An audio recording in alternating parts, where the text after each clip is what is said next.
Welcome back to the another class of iLearning YouTube channel. আশা করি তোমরা সবাই ভালো আছো, কারণ তোমাদের সঙ্গে আমার অনেকটা সময় পর দেখা হচ্ছে। তার মধ্যে তোমাদের ফার্স্ট টার্ম এক্সাম চলে গেছে, তো আশা করি সকলেই ভালো পরীক্ষা দিয়েছো। তো আমরা যে বিষয়টা নিয়ে আমাদের আলোচনা চলছিল বিফোর দ্য এক্সাম, তো আমরা ফটোসিনথেসিসটা শুরু করেছিলাম বলাটা ভুল। অ্যাকচুয়ালি আমরা ফটোসিনথেসিস প্রায় শেষ করে দিয়েছিলাম, যেখানে তোমাদের আমি প্রিভিয়াস ক্লাসে আলোক দশা, অন্ধকার দশা এবং অন্ধকার দশার C3 cycle, C4 cycle, even photo respiration এই পর্যন্ত আমি কমপ্লিট করে দিয়ে তোমাদের এক্সামের জন্য সিলেবাসটা অতদূর পর্যন্ত ছিল, তো ওটা আমি কমপ্লিট করে দিয়েছিলাম। আমরা প্রায় চ্যাপ্টারটার একদম শেষ পোর্শনে চলে এসেছি। আমাদের হয়তো একটা কি দুটো ক্লাস আর লাগবে চ্যাপ্টারটাকে কমপ্লিট করতে। তো এখানে যেটা বিষয়টা হচ্ছে, যে জায়গাটা আজকে আমি তোমাদের পড়াবো, এটা তোমাদের সিলেবাসের মধ্যে ইনক্লুডেড নয়, কিন্তু বিষয়গুলো আমাদের জানতে হবে বা সাইকেলটা আমাদের জানতে হবে। হয়তো এটা পরীক্ষা আসবে না, তো তবুও বিষয়টা আমাদের জেনে রাখা খুবই প্রয়োজনীয়। কারণ সব সময় তো আমাদের সিলেবাসের মধ্যে থাকলেই চলবে না, সিলেবাসের বাইরে গিয়েও আমাদের কিছুটা জিনিস জানতে হবে। তো সেই জায়গাটাই আমি তোমাদের আজকে পড়াবো, যেটা আবারও বলছি তোমাদের এটা সিলেবাসের বাইরের একটা বিষয়, তবুও আমি পড়াচ্ছি কারণ বিষয়টার একটা গুরুত্ব আছে। তো সেই জন্যই এই প্রসেসটা বা এই সাইকেলটা তোমাদের জানতে হবে। তো আশা করি যে বিষয়টা আমি বোঝাবো তোমাদের বা বোঝালাম বা বললাম, সেই বিষয়টা তোমরা সবাই বুঝতে পেরেছো। তো আমি সময় নষ্ট করব না, সময় নষ্ট না করে আমি সরাসরি একদম আমার ক্লাসে চলে যাই। তো আজকে আমি যে বিষয়টা নিয়ে আলোচনা করব সেই বিষয়টা হচ্ছে, আমি পরে আসছি, আমাদের সালোক সংশ্লেষের আমরা দুটো দশা পেয়েছিলাম, একটা হচ্ছে আলোক দশা আর একটা হচ্ছে অন্ধকার দশা। তো সেখান থেকে দেখো সালোক সংশ্লেষের দশা বা ফেজেস অফ ফটোসিনথেসিস, ফেজ কটা ফেজ ছিল? দুটো। একটু আমি যদি সামারাইজ করে নিই, একটা হচ্ছে লাইট ফেজ আর একটা হচ্ছে ডার্ক ফেজ। একটা হচ্ছে লাইট ফেজ বা লাইট ডিপেন্ডেন্ট ফেজ, আর একটা হচ্ছে ডার্ক ফেজ বা light independent phase, dark phase. তাহলে এই লাইট ফেজের মধ্যে আমরা স্টেপ ওয়াইজ পরপর বিষয়গুলোকে দেখেছিলাম, এবং আমরা ডার্ক ফেজের মধ্যে দেখেছিলাম কি, ডার্ক ফেজে যেহেতু কার্বন ডাই অক্সাইড ফিক্সেশন হয়, তাহলে এখানে কি CO2 ফিক্সেশন হচ্ছে, CO2 ফিক্সেশন হয় মেনলি এটা। তাই এই রিঅ্যাকশনটাকে কি বলা হয়েছিল? কার্বন রিঅ্যাকশন, কার্বন বিক্রিয়া বা কার্বন রিঅ্যাকশন বলা হয়েছিল, রিঅ্যাকশন। এবং এবং কার্বন রিঅ্যাকশন ছাড়াও এই প্রসেসটাকে আরেকটা বলা হয় কার্বন অ্যাসিমিলেশন, কার্বন অ্যাসিমিলেশন বা অঙ্গার আত্তীকরণ, অ্যাসিমিলেশন বা অঙ্গার আত্তীকরণ। তাহলে এই কার্বন অ্যাসিমিলেশনের আমরা মেনলি দুটো পাথওয়ে পড়ে ফেলেছিলাম, যদিও এটা তিনটে পাথওয়ে থাকে। তো দেখো আমরা কি কি পাথওয়ে পড়েছিলাম না, কার্বন অ্যাসিমিলেশনের জন্য আমরা যে পাথওয়েগুলো পড়েছিলাম সেটা হচ্ছে C3 চক্র বা C3 সাইকেল, বা যেটাকে বলা হয়েছিল Kelvin cycle, Kelvin cycle, cycle. আচ্ছা, এবার হচ্ছে আরেকটা পড়েছিলাম কি C4 সাইকেল, C4 সাইকেল আর Hatch and Slack cycle, Hatch and Slack, Slack cycle, cycle. আরেকটা যেটা পড়েছিলাম সে পড়বো, তাহলে এই দুটো মেনলি হয়ে গেছিল 85% প্ল্যান্টের ক্ষেত্রে কি, 85% প্ল্যান্টসের ক্ষেত্রে কার্বন অ্যাসিমিলেশন বা অঙ্গার আত্তীকরণ হচ্ছে C3 সাইকেল। বাদবাকি তোমার কিছু মেম্বার ছিল, যেটা হচ্ছে 19টা ফ্যামিলি বলেছিলাম, 19 family of angiosperm, family of angiosperm. তাহলে তাদের ক্ষেত্রে হয়েছিল কি তোমার C4 সাইকেল। আর তাছাড়াও আরো একটা সাইকেলের মধ্যে দিয়ে কিছু কিছু বিশেষ কয়েকটি প্ল্যান্টসের ক্ষেত্রে কার্বন অ্যাসিমিলেশন হয়, সেটাকে বলা হয় ক্যাম্প। এই ক্যাম্পটাই হচ্ছে আজকের আমাদের পড়ার বিষয়। তাহলে আমরা C3 জেনে গেছি, C4 জেনে গেছি, তাহলে আমাদের বাকি পড়ে আছে শুধুমাত্র কি না, আমাদের বাকি পড়ে থাকছে শুধুমাত্র এই ক্যাম্প। তো এই ক্যাম্পটাই আজকে আমাদের পড়ার বিষয় থাকবে, বা আজকে আমাদের পড়ার টপিক থাকবে, যে ক্যাম্পটা কি বা এর সম্পর্কে যাবতীয় কি, এইটাই হচ্ছে আজকে আমাদের টুডেজ টপিক। ঠিক আছে, টুডেজ টপিক হচ্ছে আমাদের এটাই, ক্যাম্প, হোয়াট ইজ ক্যাম্প। তাহলে ক্যাম্পটা নিয়ে আমরা আলোচনা শুরু করব আজকের ক্লাসে, কারণ এটা একটা কি কার্বন আত্তীকরণ বা অঙ্গার আত্তীকরণ একটা পদ্ধতি। তাহলে কিভাবে হচ্ছে, যেটা আগেও বলেছি আউট অফ সিলেবাস, কারণ এটা সিলেবাসের মধ্যে নেই, তবুও আমাদের পড়তে হবে, আউট অফ সিলেবাস। আমি বলেও দিলাম আবার লিখেও দিলাম। তো আউট অফ সিলেবাস ক্যাম্প, এই ক্যাম্প সম্পর্কে আমরা জানবো যে কি ক্যাম্পটা কিভাবে হয় বা কেন এদেরকে একটা special types of carbon assimilation বলা হচ্ছে, সেই সব কিছু বিষয় নিয়ে আমরা বিস্তারিত আলোচনা করব আমাদের আজকের ক্লাসে। তো চলো আমরা আলোচনা শুরু করি যে ক্যাম্প কি বা এটাকে কি বলা হচ্ছে। তাহলে এখান থেকে আমরা যদি প্রথমেই চলে আসি ক্যাম্প, তাহলে আমরা পুরো বিষয়টাকে বুঝলাম, এইগুলো আমাদের প্রয়োজন নেই। এবার দেখো এখানে, তো ক্যাম্প হচ্ছে, ক্যামের পুরো নামটা আমি পরে আসছি, যেটাকে বলা হচ্ছে ক্যাম্প, CAM, ক্যাম্প। এর পুরো নামটা হচ্ছে crassulacean, CRASSULACEAN, crassulacean acid metabolism, crassulacean acid metabolism. তাহলে ক্যামের পুরো নাম কি না, ক্রাসুলেসিয়ান অ্যাসিড মেটাবলিজম। কেন এরকম নাম না, ক্রাসুলেসিয়ান হচ্ছে ক্রাসুলেসি ফ্যামিলি থেকে কথাটা এসেছে। ক্রাসুলেসিয়ান কথাটা কোথা থেকে এসেছে না, ক্রাসুলেসি কথাটা এসেছে হচ্ছে ক্রাসুলেসি ফ্যামিলি থেকে, ক্রাসুলেসি ফ্যামিলি থেকে। তাহলে ক্রাসুলেসি ফ্যামিলির মেম্বারদের মধ্যে এই সাইকেলটা দেখা যায়। তাহলে ক্রাসুলেসি ফ্যামিলির মেম্বারদের জন্য এটা কি বলা হচ্ছে কি, ক্রাসুলেসিয়ান অ্যাসিড।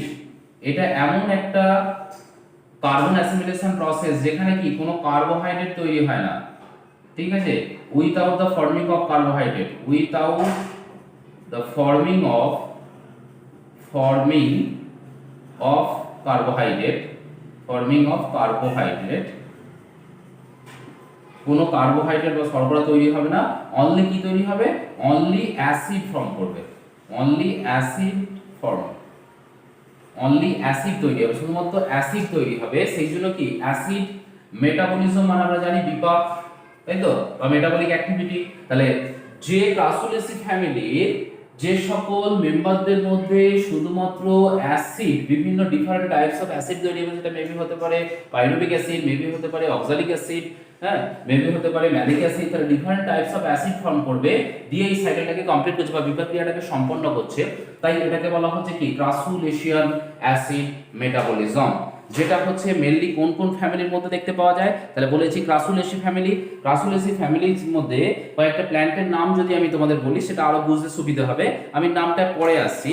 কারণ এই ক্যাম্প প্ল্যান্টসে বিশেষ কিছু বৈশিষ্ট্য আছে, যে বৈশিষ্ট্যগুলো আমরা পরপর জানবো, কিন্তু তার আগে আমরা জেনে নেব যে ক্যাম্প প্ল্যান্ট দু ধরনের হয়। তাহলে যে সমস্ত প্ল্যান্টগুলো আছে সেই ক্যাম্প প্ল্যান্ট দু ধরনের হয়, একটা হচ্ছে পূর্ণ ক্যাম্প আর একটা হচ্ছে আংশিক ক্যাম্প। ওকে, তাহলে চলে আসি আমরা ক্যাম্প প্ল্যান্টগুলো যেগুলো আছে। তাহলে ক্যাম্প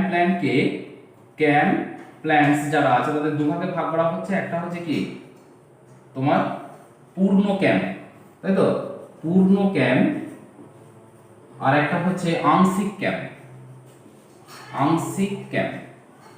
তাহলে পূর্ণ ক্যাম্প কোনটা না, পূর্ণ ক্যাম্প হচ্ছে যাদের দেহে মোটামুটি কি হয়, কার্বন আত্মীকরণ বা কার্বন অ্যাসিমিলেশন প্রসেসটা ক্যামের মাধ্যমে হয়, তাদের বলা হচ্ছে কি পূর্ণ ক্যাম্প।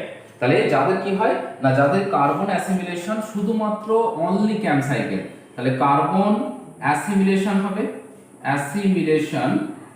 মিলেশন হচ্ছে অনলি ক্যাম্প সাইকেলের মাধ্যমে, তাই তো। তাহলে পুরোপুরি ক্যামের উপর ডিপেন্ডেন্ট, তাদের বলা হচ্ছে কি পূর্ণ ক্যাম্প। যদি এক্সাম্পল বলি, ফণিমনসা বা ওপাংশিয়া ফণিমনসার ক্ষেত্রে এরা হচ্ছে কি কমপ্লিটলি ক্যাম্প। আর আংশিক ক্যাম্প কোনগুলো না, যাদের ক্যাম্প সাইকেল থাকে, তাহলে এদেরও কার্বন অ্যাসিমিলেশন হবে। তাহলে ক্যাম্প ছাড়াও, ঠিক আছে, ক্যাম্প ছাড়াও আরো একটা প্রসেস হবে, সেটা হচ্ছে C3, ঠিক আছে, C3 সাইকেল। তাহলে C3 সাইকেলের উপর ডিপেন্ডেন্ট এবং ক্যাম্প সাইকেলের উপর ডিপেন্ডেন্ট, মানে দুটো ভাবে এরা কি কার্বন অ্যাসিমিলেশন করতে পারে। এদের বলা হচ্ছে কি না, এদের বলা হচ্ছে আংশিক ক্যাম্প।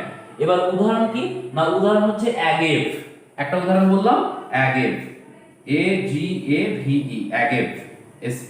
তাহলে যারা পুরোপুরি ভাবে ক্যামের উপর ডিপেন্ডেন্ট তাদেরকে বলা হচ্ছে পূর্ণ ক্যাম্প, আর যারা ক্যাম্প ছাড়াও C3 সাইকেলের মাধ্যমে ফটোসিনথেসিস সম্পন্ন করছে তাদের বলা হচ্ছে কি আংশিক ক্যাম্প বা কার্বন ডাই অক্সাইড অ্যাসিমিলেশন করছে, তাহলে হচ্ছে আংশিক ক্যাম্প, যেমন হচ্ছে অ্যাবেক, এছাড়াও ক্যালানকো, এরকম অনেক আছে। হ্যাঁ, তো এইগুলো হচ্ছে তোমার কি ক্যাম্প প্ল্যান্ট। এবার নরমালি যদি ক্যাম্প প্ল্যান্টের এক্সাম্পল বলি, তাহলে এক্সাম্পল মধ্যে ক্যাম্প প্ল্যান্ট সেটা আংশিক বা পূর্ণ যাই হোক না কেন, তাহলে আমি বলতে পারি কি ওপাংশিয়া, ঠিক আছে, O P U N, sorry হ্যাঁ O P U N T I A, opuntia, O P U N T I A, opuntia হতে পারে। ওকে, আচ্ছা আর কি হতে পারে? অ্যাগেভ, এজিএভি, অ্যাগেভ এসপি হতে পারে। ব্রায়োফাইলাম, পাথরকুচি, ব্রায়োফাইলাম বা পাথরকুচির ক্ষেত্রে হতে পারে। তাহলে এগুলো সবই হচ্ছে কি ক্যাম্প প্ল্যান্টের এক্সাম্পল বা example of the camp plant. আচ্ছা, এই ক্যাম্প সাইকেলটা এত গুরুত্বপূর্ণ কেন, তাই তো? যেটা আমাদের সিলেবাসে নেই অথচ আমরা পড়ছি, তাহলে নিশ্চয়ই ক্যাম্প প্ল্যান্টের মধ্যে এমন কিছু বিশেষত্ব আছে যার জন্য আমাদের এই সাইকেলটা পড়তে হচ্ছে। তো আমাদের প্রথমেই যেটা দেখতে হবে সেটা হচ্ছে ক্যাম্প প্ল্যান্টের বিশেষত্বগুলো কি কি, মানে কেন ক্যাম্প প্ল্যান্টটা আমরা সিলেবাসে না থাকা সত্ত্বেও পড়ছি, তো সেই সম্পর্কে জানবো। তাহলে ক্যারেক্টারিস্টিক্স অফ ক্যাম্প প্ল্যান্ট, তো চলো আমরা ক্যারেক্টারগুলো দেখে নিই। তো চলো আমরা তাহলে শুরু করি ক্যাম্প প্ল্যান্টের বৈশিষ্ট্যগুলো কি কি আছে বা কি কি ক্যারেক্টারগুলো আছে। তাহলে প্রথম থেকে যদি শুরু করি, ক্যাম্প প্ল্যান্টের 1 নম্বর বৈশিষ্ট্য হচ্ছে এরা শুষ্ক পরিবেশে জন্মায়। তাহলে শুষ্ক পরিবেশে জন্মাচ্ছে, শুষ্ক পরিবেশে জন্মায়, পরিবেশে জন্মায়। মেনলি এদেরকে বলা হয় কি জেরোফাইটিক উদ্ভিদ। তাহলে এদেরকে আমি এটাকে কি বলতে পারি? জেরোফাইটিক, জেরোফাইটিক প্ল্যান্টস। তাহলে কোনগুলো হবে? পাতাকুচি, টাচকুচি, এগুলো সবই কি জেরোফাইটিক প্ল্যান্ট। তাহলে যে সমস্ত উদ্ভিদ শুষ্ক পরিবেশে জন্মাচ্ছে তাদের বলা হচ্ছে কি না, তাদের মধ্যে ক্যাম্প সাইকেলটা দেখা যাচ্ছে। 1 নম্বর বৈশিষ্ট্য। 2 নম্বর যেটা খুব গুরুত্বপূর্ণ বৈশিষ্ট্য, এদের 2 নম্বর বৈশিষ্ট্য হচ্ছে রাতের বেলায়, রাত্রে কি হয়, রাত্রে হচ্ছে তোমার পত্ররন্ধ্র খোলা থাকে, স্টোমাটা বা পত্ররন্ধ্রগুলো খোলা থাকে রাতের বেলায়, পত্ররন্ধ্র খোলা ডিউরিং, তাহলে স্টোমাটা ওপেন থাকে কখন? রাতের বেলা। আর দিনের বেলা, তাহলে দিনে কি থাকে না, দিনে ঠিক উল্টো ঘটনা ঘটে, দিনে পত্ররন্ধ্র বন্ধ থাকে, স্টোমাটা ক্লোজ, পত্ররন্ধ্র বন্ধ থাকছে রাতের বেলা, দিনের বেলা। কেন না, এটা একটা বিশেষ প্রকার অভিযোজন, কারণ আমরা সবাই জানি জেরোফাইটিক উদ্ভিদ বা তোমার ক্যাকটাস জাতীয় যে উদ্ভিদগুলো আছে, ক্যাকটাস বাই জাতীয় উদ্ভিদগুলো, এদের যদি পত্ররন্ধ্র দিনের বেলায় খোলা থাকে তাহলে কি হবে? দিনের বেলায় সালোক সংশ্লেষ হয়, সকল উদ্ভিদের ক্ষেত্রে আমরা জানি সেটা সিপ্রি হতে পারে, শিকড় হতে পারে, যাই হোক না কেন। এবার তাদের দিনের বেলা সালোক সংশ্লেষ হয় সূর্যালোকের উপস্থিতিতে, রাতের বেলা সালোক সংশ্লেষ বন্ধ থাকে, শুধুমাত্র শ্বসন চলে। এবার দিনের বেলা যদি পত্ররন্ধ্র খোলা থাকে তাহলে পত্ররন্ধ্র খুললে কি হবে? সালোক সংশ্লেষের সাথে যেমন কার্বন ডাই অক্সাইড ঢুকবে, তাহলে একটা যদি পাতা আমরা দেখি, তাহলে একটা পাতায় যেমন পত্ররন্ধ্রের মধ্যে দিয়ে কি হবে তোমার, এগুলো ধরো মনে করো স্টোমাটা বা পত্ররন্ধ্র, তাহলে এগুলোকে আমি বললাম স্টোমাটা, স্টোমাটা, এর মধ্য দিয়ে যেমন বাতাস থেকে কার্বন ডাই অক্সাইড এসে ঢুকবে, তাহলে সালোক সংশ্লেষ হবে। তাহলে বাতাস থেকে তোমার কার্বন ডাই অক্সাইড আসছে, সালোক সংশ্লেষ হচ্ছে। অপরদিকে উদ্ভিদের কিছুটা পরিমাণ জলীয় বাষ্প তো বেরিয়ে যাবে, জলীয় বাষ্প, তাহলে কিছুটা পরিমাণ জলীয় বাষ্প বেরিয়ে যাচ্ছে, মানে যেটাকে কি বলা হচ্ছে? ট্রান্সপিরেশন বা বাষ্পমোচন, ট্রান্সপিরেশন বা বাষ্পমোচন। তাহলে যেমন সালোক সংশ্লেষের জন্য কার্বন ডাই অক্সাইড ঢুকবে, তেমনি একইভাবে কিছুটা জল বাষ্পিত হয়ে বেরিয়ে যাবে। তাহলে একই তো মরু উদ্ভিদ বা জেরোফাইটিক প্ল্যান্ট, এমনি জলের পরিমাণ তাদের দেহে কম, কারণ মরুভূমিতে তারা খুব কষ্ট করে জলটাকে শোষণ করে নিয়ে আসে। তার জন্য তারা জল ধরে রাখার জন্য বিভিন্ন ধরনের অভিযোজন দেখা যায়, যেমন পাতাটাকে কাঁটায় রূপান্তরিত করে বা পাতার আকৃতিগুলোকে ক্ষুদ্রাকৃতি করে, পাতা বা তোমার কাণ্ডের উপর একটা মোমের বা কিউটিকলের আবরণ সৃষ্টি করে যাতে জলটা ধরে রাখতে পারে। তাহলে বাষ্পমোচন হয়ে যদি জল বেরিয়ে চলে যায় তাহলে কি হবে? ক্ষতি হলো। সেই জন্যই এরা কি করে, দিনের বেলা টোটালি পত্ররন্ধ্রটাকে বন্ধ করে রাখে এবং সালোক সংশ্লেষ প্রক্রিয়াটাকে দিনের বেলা বন্ধ করে রাখে। তাহলে পত্ররন্ধ্র যখন দিনের বেলা বন্ধ থাকছে তখন কি হলো? তাহলে বাষ্পমোচনও হলো না, সালোক সংশ্লেষও হলো না, তাহলে জলটা বাঁচলো। কিন্তু বাষ্পমোচনটা তো তোমার সালোক সংশ্লেষ তো করতে হবে। তাহলে সালোক সংশ্লেষ করার জন্য সময়টাকে এরা কখন বেছে নিয়েছে না, এরা হচ্ছে কোনো কার্বোহাইড্রেট তৈরি করে না, শুধুমাত্র কার্বন ডাই অক্সাইড ফিক্সেশন হয় শুধুমাত্র তোমার রাতের বেলায় পত্ররন্ধ্রটা খুলে বাতাস থেকে কার্বন ডাই অক্সাইড শোষণ করে এবং অ্যাসিড তৈরির মাধ্যমে, বিভিন্ন জৈব অ্যাসিড তৈরির মাধ্যমে এরা তাদের সালোক সংশ্লেষটাকে কমপ্লিট করে বা কার্বন অ্যাসিমিলেশন বা অঙ্গারাত্মীকরণটাকে কমপ্লিট করে। তো সেই জন্য এদের কি হচ্ছে না, এই ট্রান্সপিরেশন বন্ধ করার জন্য বা ওয়াটার লস যেটা হচ্ছে সেটাকে বন্ধ করার জন্য দিনের বেলায় পত্ররন্ধ্রগুলো বন্ধ রাখলো, ঠিক আছে? দিনের বেলায় পত্ররন্ধ্র বন্ধ করে দিয়েছে আর রাতের বেলায় পত্ররন্ধ্রটা খুলে দিয়েছে। তাহলে ফটোসিনথেসিসটা কখন হচ্ছে না, ফটোসিনথেসিস হচ্ছে তোমার অনলি নাইট, শুধুমাত্র রাত্রিবেলা। এটা গেল 2 নম্বর বৈশিষ্ট্য। আর কি বৈশিষ্ট্য আছে না, এই উদ্ভিদের পাতাগুলো সাধারণত ক্ষুদ্র হয়, ঠিক আছে? পাতাগুলো সাধারণত কি হচ্ছে, পাতা ক্ষুদ্রাকৃতি, মানে ছোট ছোট হবে। ক্ষুদ্রাকৃতি বা কাঁটায় রূপান্তরিত, পত্ররন্ধ্র নিমজ্জিত, পত্ররন্ধ্র নিমজ্জিত, নিমজ্জিত বা যেটাকে বলা হয় কি সাংকেন স্টোমাটা, SUNKEN, সাংকেন স্টোমাটা, স্টোমাটা। কিরকম বিষয়টা? সাংকেন স্টোমাটা মানে হচ্ছে ধরো পাতার উপর, পাতাটাকে যদি আমি সাইড ভিউ দেখি, এটা আমার একটা ধরো এইভাবে ধরো, এটা আমার একটা পাতা, তাহলে এই পাতাটাকে আমি যদি টপ ভিউ এই বরাবর যদি আমি দেখি এটা টপ ভিউ, আমি এই পাতাটাকে ঘুরিয়ে নিয়ে এই সাইড ভিউটা দেখি, তাহলে পাতার কি থাকে, যদি নিম্নতলে পত্ররন্ধ্র থাকে, তাহলে এবার দেখো এইভাবে যদি পাতাটাকে আমি আঁকি, এইটা হচ্ছে আমার পাতার সাইড ভিউ। সাপোজ মনে করো এইখানে আমার পত্ররন্ধ্রগুলো রয়েছে, এখানে আমার পাতার ত্বকের উপরে পত্ররন্ধ্রগুলো রয়েছে। এবার তাহলে সরাসরি যদি সানলাইটটা পত্ররন্ধ্রে এসে পড়ে, তাহলে খুলে যেতে পারে পত্ররন্ধ্রটা, তাহলে স্টোমাটা ওপেন হয়ে যেতে পারে, কিন্তু স্টোমাটাকে তো ওপেন করতে দিলে চলবে না। তাই এরা কি করে, এরা যেটা করে সেটা হচ্ছে এই পাতার উপরে দিয়ে একটা কিউটিকলের আবরণ সৃষ্টি করে, মোটা কিউটিকলের আবরণ সৃষ্টি করে, ঠিক আছে, বা পুরু একটা কিউটিকলের আবরণ। তাহলে কি হচ্ছে, তোমার অনেকখানি এই স্টোমাটাটা ঢাকা পড়ে যাচ্ছে, দেখো, তাহলে স্টোমাটাটা অনেকখানি ঢাকা পড়ে গেল, ফলে যেন মনে হচ্ছে কোনো কিছুর মধ্যে স্টোমাটাটা যেন পুঁতে আছে, বা কিউটিকলের মধ্যে স্টোমাটা যেন পুঁতে রয়েছে। তাহলে ওপরে থাকছে এটা কি, এটা এই জায়গাটা হচ্ছে তোমার স্টোমাটা, স্টোমাটা, আর এইটা হচ্ছে তোমার কি কিউটিকল, কিউটিকল। তাহলে কিউটিকলের ভেতরে দেখো স্টোমাটা একটা ক্ষুদ্র জায়গা ধরে আছে, ফলে সূর্যের আলোটাও সহজে পড়তে পারবে না, বা পড়তে গেলে অনেকটা ঘুরে আসতে হবে বা কড়াকড়িভাবে পড়বে, তো সেই জন্য স্টোমাটা সহজে ওপেন হবে না। তো এই স্টোমাটাটা কি বলা হচ্ছে কি সাংকেন স্টোমাটা বা পথিত আছে এরকম। তো অনেক সময় দেখবে, এটাকে একটা সহজ একটা উদাহরণ দিয়ে বোঝাই। সাংকেন স্টোমাটা ধরো মনে করো কোনো একটা পুকুরে জল মরে গেছে, শুধুমাত্র সেই পুকুরে পাঁক আছে, ওপরে দেখলে পুরো একদম থকথকে একটা জেলির মতো পাঁক রয়েছে, তাহলে তার ভেতরে কি করো, তার ভেতরে একটা ঢিল ফেলে দাও, ঠিক আছে, তাহলে উপর থেকে একটা ঢিল ফেললে কি হবে না, উপর থেকে একটা ঢিল ফেললে দেখবে যে জায়গাটা ঢিলটা পড়লো, তাহলে ঢিলটা ভেতর দিকে আস্তে আস্তে ঢুকে যাচ্ছে, আর উপর দিকটা একটা ফাঁকা মতো জায়গা তৈরি হচ্ছে, তাহলে অনেকটা কি হবে, ঢিলটা ভেতরের দিকে মুতে যাবে, তাহলে ঢিলটা হচ্ছে স্টোমাটা, আর উপরের দিকে ফাঁকা বা লেয়ার দুদিকে যে উপরে যে পাঁকটা পড়ে থাকবে দ্যাট ইজ দ্য কিউটিকল, তাহলে মনে হচ্ছে যেন একটা গর্ত তৈরি হবে, তাহলে ওই জায়গাটা কি বলা হচ্ছে, স্টোমাটা নিচের দিকে পুঁতে আছে, আর উপরে থাকে কিউটিকল থেকে ঢাকা দিয়ে রেখেছে, দ্যাট মিন্স সাংকেন স্টোমাটা। তাহলে এটাকেই বলা হচ্ছে কি নিমজ্জিত পত্ররন্ধ্র বা সাংকেন স্টোমাটা। আশা করি সবাই বুঝতে পারছো। এটা গেল তোমার 3 নম্বর পয়েন্ট।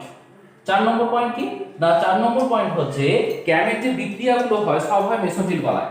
তাহলে ক্যাম যে রিঅ্যাকশনটা, পুরো রিঅ্যাকশনটা কোথায় হয়, ক্যাম রিঅ্যাকশন টোটালটাই হয় পাতার মেসোফিল কলা, মেসোফিল টিস্যু।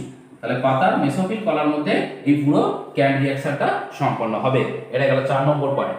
5 নম্বর পয়েন্ট কি, ক্যামের ট্রান্সপিরেশন রেট খুব কম, ঠিক আছে, ক্যামের কি হয়, ক্যামের ট্রান্সপিরেশন রেট, ট্রান্সপিরেশন বা বাষ্পমোচনের হার, ট্রান্সপিরেশন রেট কি হবে, লো।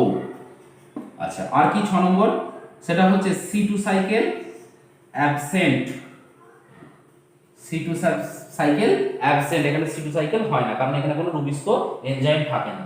আর কি কম্পেনসেশন পয়েন্ট খুব কম, ঠিক আছে, কম্পেনসেশন পয়েন্ট 7 নম্বর হচ্ছে কম্পেনসেশন পয়েন্ট, কম্পেনসেশন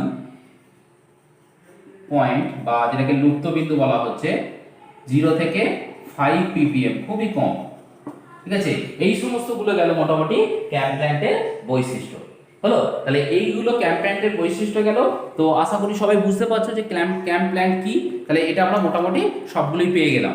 এবার আমরা চলে যাব ক্যাম সাইকেলটা কি আছে, কারণ আমাদের সাইকেলটা দেখে নিলেই হবে, আমরা বিস্তারিত এই জায়গায় যাব না।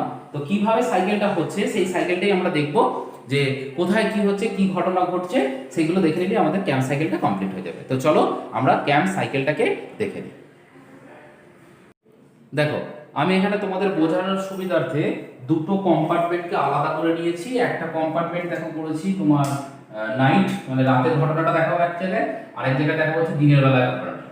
তো প্রথমেই দেখো দুটো কম্পার্টমেন্ট করে নেওয়ার ফলে আমি এখানে লিখে দিলাম, রাতের বেলা আমরা বলেছিলাম কি পত্ররন্ধ্র খোলা থাকে, তাহলে এখানে হচ্ছে স্টোমাটা ওপেন, দেখো দেখতে বুঝতে পারি এটা স্টোমাটা, তাহলে এখানে আমি লিখলাম স্টোমাটা ওপেন, আর এখানে লিখলাম স্টোমাটা ক্লোজ, কারণ দেখতেই পাচ্ছ ছবিতে স্টোমাটা ক্লোজ। তাহলে রাতের বেলায় পত্ররন্ধ্র খোলা থাকছে আর দিনের বেলায় পত্ররন্ধ্র বন্ধ থাকছে। তাহলে এবার দেখো যেটা, এবার হচ্ছে নাইট যেদিকে লিখেছি সেদিকে রাতের ঘটনাগুলো বলবো কি হচ্ছে পরপর স্টেপ বাই স্টেপ, আর দিনের দিক যে ছকটা করেছি বা ঘরটা করেছি ওই ঘরে লিখবো দিনের দিকে কি ঘটনাগুলো ঘটছে।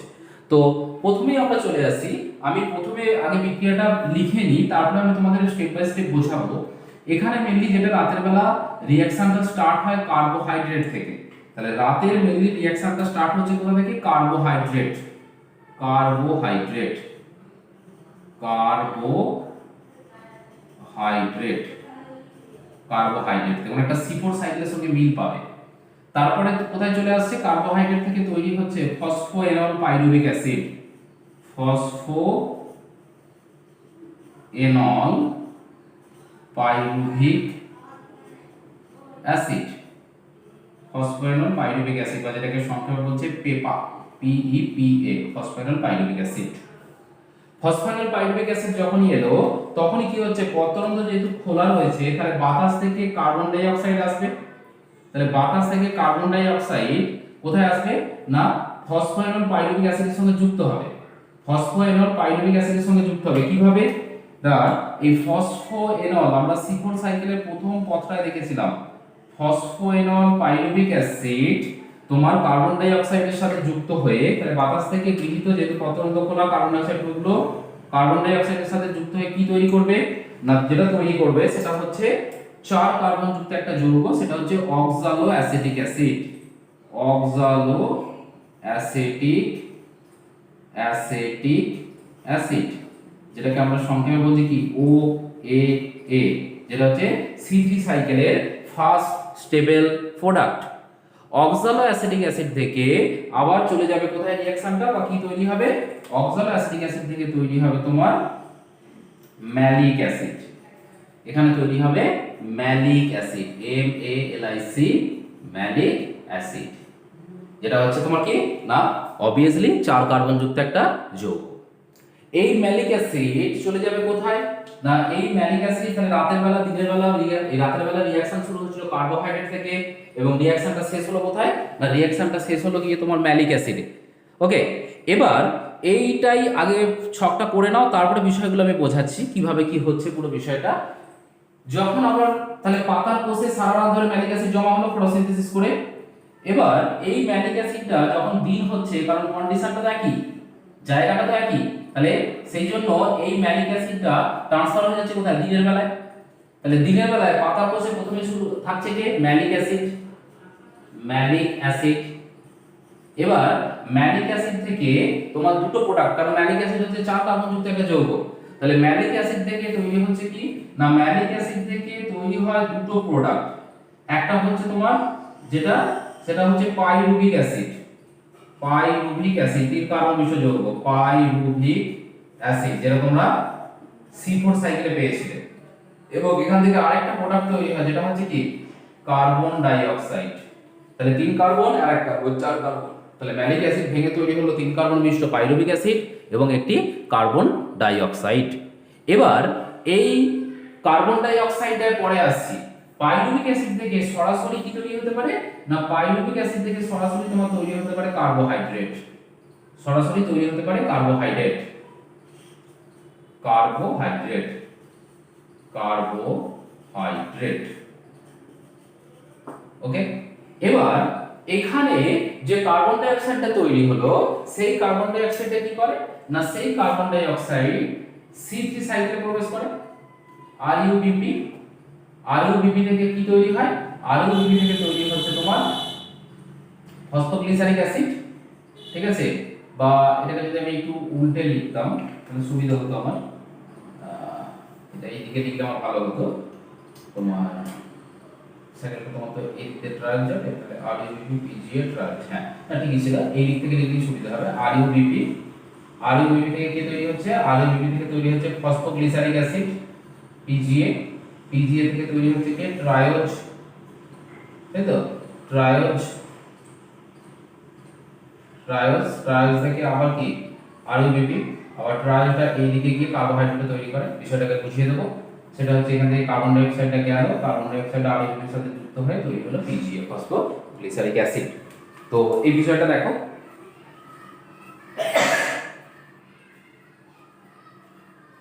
দেখো তাহলে এই সাইকেলটা হলো কি না, এই কার্বোহাইড্রেট তাহলে সারাদিন ধরে আবার কার্বোহাইড্রেট তৈরি হলো, আবার কার্বোহাইড্রেটটা কোথায় ফিরে আসছে, আবার কার্বোহাইড্রেটটা রাতের কন্ডিশনে আবার ফিরে আসছে।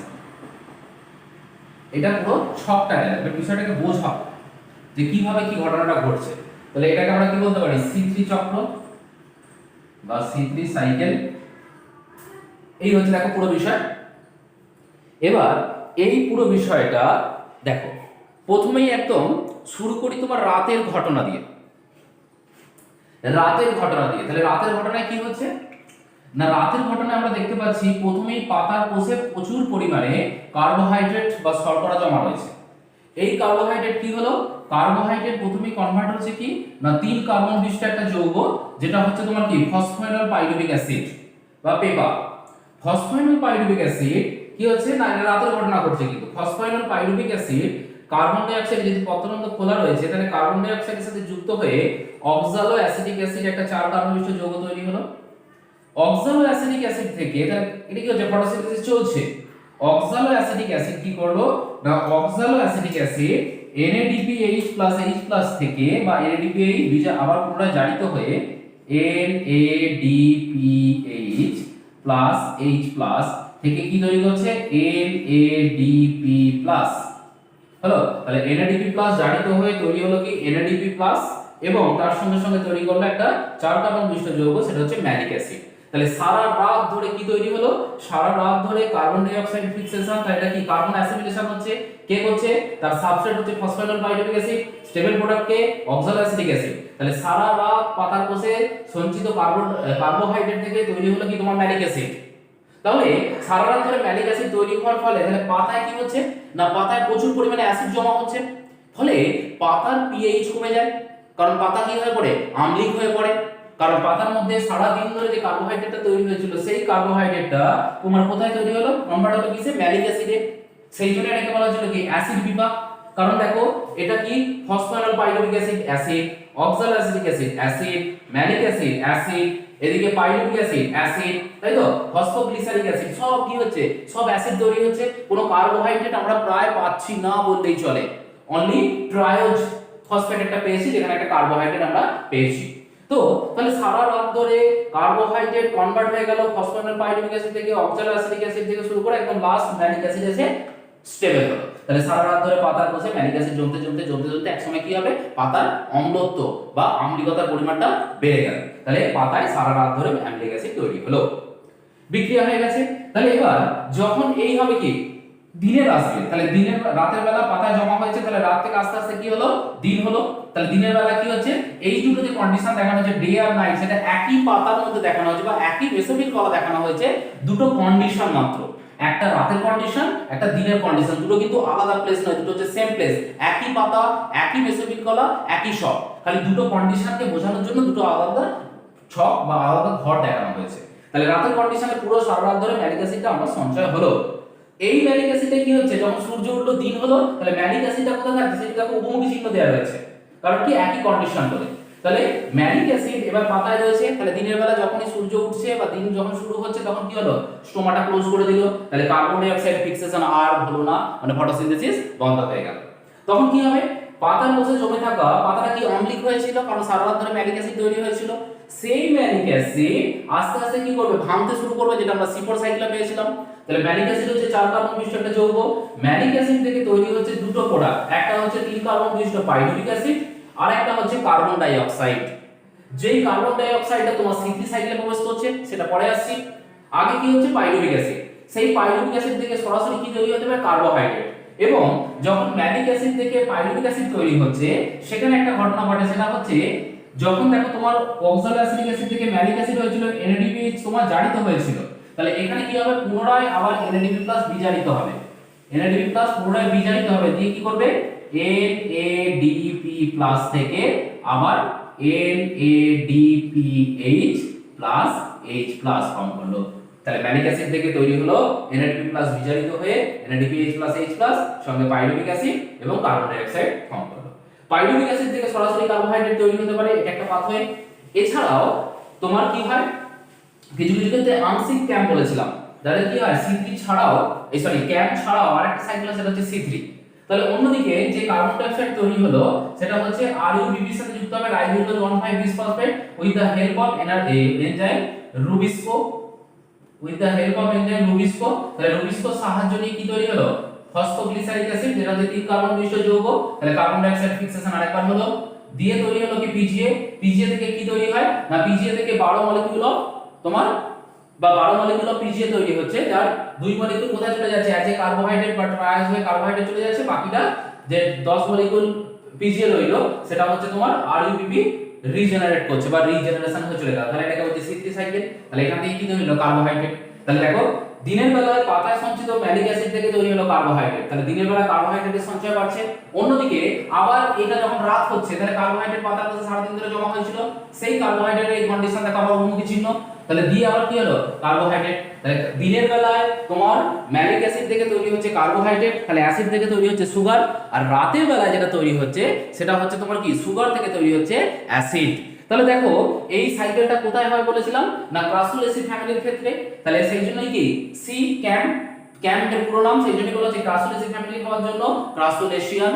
আর দেখো সবই অ্যাসিড তৈরি হয়েছে, acid acid acid acid acid, দেখো সবই অ্যাসিড। এখানে তোমার এটা সুগার, ফসফোগ্লিসারিক অ্যাসিড, পিজিএ, তাহলে সবই কি বেশিরভাগই অ্যাসিড বিপাক প্রক্রিয়া। তাহলে এটা হচ্ছে এদের এক প্রকার অভিযোজন, যারা কি করে, যারা পুরো বিষয়টাকে কন্ট্রোল করে তাদের ওই পরিবেশে বা ওই শুষ্ক পরিবেশে মানিয়ে নেওয়ার জন্য।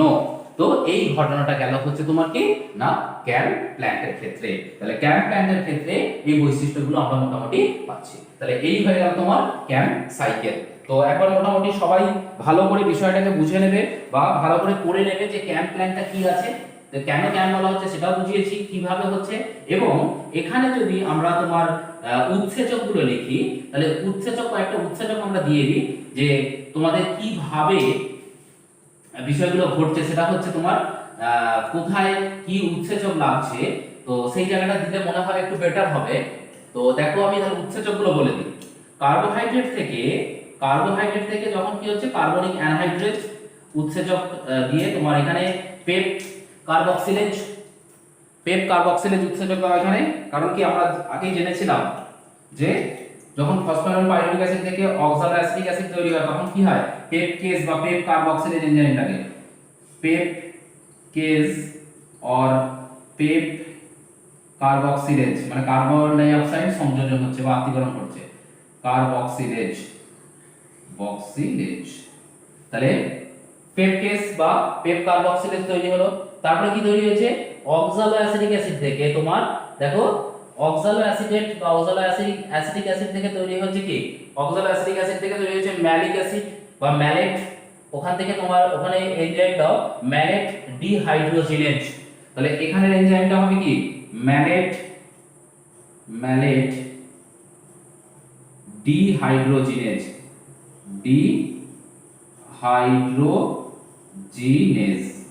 তাহলে ম্যালেট ডিহাইড্রোজিনেজ, তাহলে অক্সালোঅ্যাসিটিক অ্যাসিড থেকে তোমার তৈরি হলো ম্যালেট ডিহাইড্রোজিনেজ দিয়ে ম্যালিক অ্যাসিড। এবার ম্যালিক অ্যাসিড থেকে আবার আস্তে আস্তে কোথায় যাবো আমরা না, ম্যালিক অ্যাসিড এদিকে চলে আসছে, এদিকে পাইরুভেট, এদিকে মোটামুটি দেখো উৎসেচক বলে দিয়েছি। ম্যালিক অ্যাসিড থেকে তোমার যখন পাইরুভিক অ্যাসিড হয়েছিল তখন আমরা কোনো এনজাইম এখানে সাধারণত দেখাচ্ছি না, দিয়ে এখান থেকে চলে এলো রুবিস্কো, রাইবোজ 1,5 বিসফসফেট কার্বক্সিলেজ অক্সিজেনেজ, দিয়ে এখান থেকে কার্বোহাইড্রেট তৈরি হয়ে গেল। তাহলে মোটামুটি দেখো সাইকেলটা একটা জায়গা আমরা পেয়ে গেলাম। তো এই হচ্ছে তোমার টোটাল রিঅ্যাকশনটা যেটা তোমার ক্যামের ক্ষেত্রে হয়, তাহলে এটাকে বলা হচ্ছে কি ক্যাম সাইকেল। তো আশা করি সবাই বুঝতে পেরেছো, কারো কোনো সমস্যা নিশ্চয়ই নেই। তাহলে এই হয়ে গেল ক্যাম সাইকেল। তো আমাদের মোটামুটি ক্যাম সাইকেল কমপ্লিট। ক্যাম সাইকেল থেকে আমাদের আর কিছু দেখার দরকার নেই, কেন হয় কি দ্বারা হয় সব কিছু বলা হয়ে গেছে, কোথায় হয় ক্যাম্প প্ল্যান কোনগুলো ইত্যাদি ইত্যাদি আমরা সবই বলে দিয়েছি। তো আজকের এই টপিকটা আমাদের এই পর্যন্তই থাকবে। তবে এই টপিকের শেষ দিকে আমি একটা বিষয় নিয়ে আলোচনা করব, সেটা হচ্ছে যে C2 সাইকেলটা আমরা আগের দিন পড়েছিলাম এবং C2 সাইকেল সম্পর্কে কিছু তথ্য আমরা এখানে দেব। যে C2 সাইকেলটা কি বা কিভাবে হচ্ছে সেটা তো আমরা দেখেছি, কিন্তু C3 কোথায় হয়, ক্যামের ক্ষেত্রে কেন হয় না, এই বিষয়গুলো আমরা দেখব। তো চলো আমরা C2 সাইকেলটা একটু দেখে নিই। আচ্ছা দেখো, আমরা গত দিনের ক্লাসে C2 সাইকেলটা পড়েছিলাম, তাই তো? তাহলে আমরা গত দিনের ক্লাসে C2 সাইকেল বা যেটাকে বলা হয়েছিল কি ফটো রেসপিরেশন, এই জায়গাটা আমরা পড়েছিলাম এবং এই C2 সাইকেল কখন হয় সেটা সম্পর্কে আমরা একটা ধারণা পেয়েছিলাম। না, দুটো কন্ডিশন ছিল, একটা হচ্ছে কি high O2 concentration, high oxygen concentration, আর 2 নম্বর কন্ডিশন বলা হয়েছিল কি হাই টেম্পারেচার অর লাইট। তাহলে বেশি আলো এবং বেশি অক্সিজেন ঘনত্বে এই ঘটনাটা ঘটে থাকে। এবং যেখানে আমরা দেখেছিলাম মোটামুটি RUBPর সাথে, ঠিক আছে, আর রিঅ্যাকশনটা শুরু হয়েছিল কোথায় না RUBPর সাথে কার্বন ডাই অক্সাইড যুক্ত হয়েছিল এবং এখানে যে উৎসেচকটা কাজ করেছিল সেটা অবভিয়াসলি রুবিস্কো ছিল, যার অক্সিজেনেজ পার্টটা কি হয়েছিল অ্যাক্টিভ ছিল এবং সেখান থেকে তৈরি হয়েছিল দুটো প্রোডাক্ট, একটা হচ্ছে তোমার কি একটা হচ্ছে ফসফোগ্লিসারিক অ্যাসিড, যেটা অনেকটা দেরিতে তৈরি হয়েছিল, এটা তৈরি হতে, আর তার সঙ্গে একটা তৈরি হয়েছিল ফার্স্ট স্টেবল প্রোডাক্ট, সেটা হচ্ছে 2 ফসফোগ্লাইকোলেট ক্লোলেট। তাহলে এটা হয়েছিল ফার্স্ট স্টেবল প্রোডাক্ট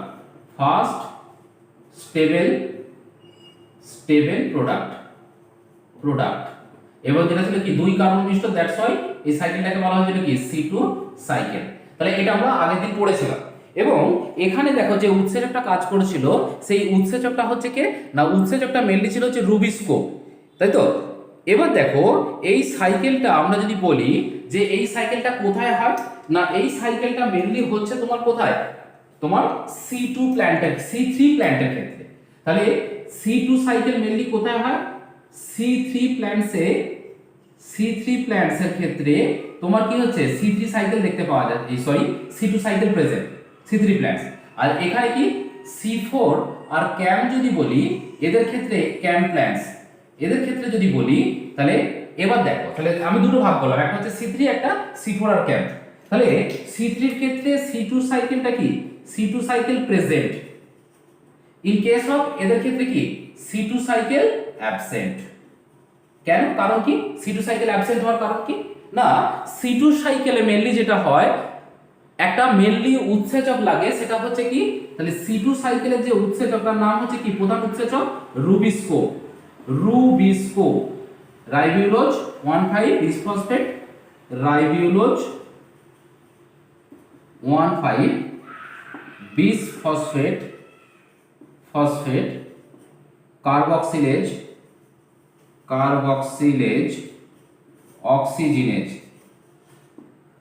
অক্সিজিনেজ। যেখানে দেখো দুটো পার্ট আছে, একটা হচ্ছে কার্বক্সিলেজ পার্ট আর একটা হচ্ছে কি অক্সিজিনেজ পার্ট। তাহলে বাতাসে কার্বন ডাই অক্সাইডের ঘনত্ব বেশি থাকলে কি হবে, কার্বক্সিলেজ পার্ট অ্যাক্টিভ হবে এবং কার্বন ডাই অক্সাইড শোষণ করবে।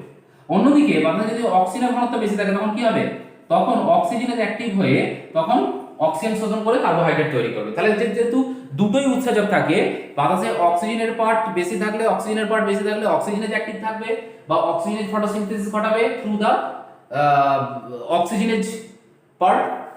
আর যদি কার্বন ডাই অক্সাইডের পরিমাণ বেশি থাকে তখন হবে কি তোমার কার্বক্সিলেজ অ্যাক্টিভ হয়ে তখন কার্বন ডাই অক্সাইড শোষণ করে তোমার কার্বোহাইড্রেট তৈরি করবে। সেই জন্যই রুবিস্কোকে কি বলা হয়েছিল, ডুয়াল এনজাইম। তাহলে রুবিস্কোকে এই জন্যই বলা হয় কি ডুয়াল এনজাইম, কারণ এটা কি কাজ করতে পারে, বাতাসে অক্সিজেনের ঘনত্ব বেশি হোক বা কার্বন ডাই অক্সাইডের ঘনত্ব বেশি হোক না কেন, তাহলে সেটা সালোক সংশ্লেষ করতে পারবে, সেই জন্য এটাকে ডুয়াল এনজাইম বলা হয়েছে। এবার দেখো C3 প্ল্যান্টসের ক্ষেত্রে কেন C2 হচ্ছে, তাহলে এবার ভেবে দেখো যদি কার্বন ডাই অক্সাইডের সংবন্ধনের মাধ্যমে কোন সাইকেল হচ্ছে C3 সাইকেল আর O2 সংবন্ধনের মাধ্যমে হচ্ছে C2 সাইকেল, তাহলে এখানেও কি C3 প্ল্যান্টসের ক্ষেত্রেও কি ছিল রুবিস্কো, আবার C2 প্ল্যান্টের ক্ষেত্রেও কি ছিল রুবিস্কো, যার কার্বক্সিলেজ পার্ট অ্যাক্টিভ, C2 সাইকেলের ক্ষেত্রে অক্সিজেনেজ পার্ট অ্যাক্টিভ। তাহলে দেখো দুটো সাইকেল যেটা C3 এর ক্ষেত্রে দুটোই কি হয়েছে না রুবিস্কো কাজ করছে। তাহলে C3 প্ল্যান্টসে রুবিস্কো আগে থেকেই রয়েছে, তাহলে সেখান থেকে তোমার C3 সাইকেলের ক্ষেত্রে C2 সাইকেল অবভিয়াসলি হবে, তাই তো? কারণ যেহেতু কি দুটো জায়গাতেই রুবিস্কোটা কি কমন, তাহলে রুবিস্কো কমন থাকার জন্য কি হবে C2 সাইকেল তোমার অবভিয়াসলি C3 সাইকেলের ক্ষেত্রে দেখতে পাবো।